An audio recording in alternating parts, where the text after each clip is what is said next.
So recently at Oculus Connect, we saw the announcement of GTA San Andreas. It was a pretty big shock when they actually announced it because we never thought that we were actually going to get GTA. We did know that Rockstar was developing some kind of open world VR game, but we didn't exactly know that it was going to be GTA San Andreas. So basically my thoughts on this is that I'm going to hope that they go with the remastered version instead of the original.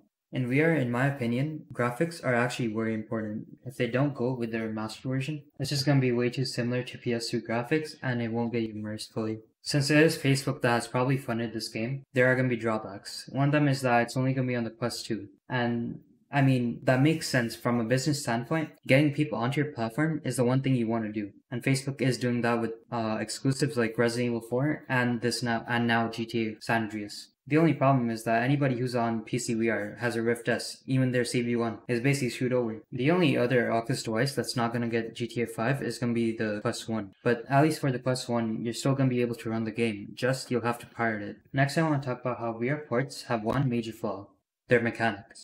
In virtual reality, mechanics are a big part of the gameplay. For example, Boneworks, that's all based on mechanics. Everything is interactable. And in my opinion, Boneworks is much better than Half-Life Alyx for the reason that you can interact with anything. Everything has physics, and you can manipulate objects that you can't in Half-Life Alyx. So for GTA San Andreas, my biggest fear is that they'll just go with the controller route, just use your controllers for every control. And that will basically lead to unimmersive and boring gameplay. So far we only know a little about the game, but when it does release within the next year hopefully, I will play it and I'll give my thoughts on it.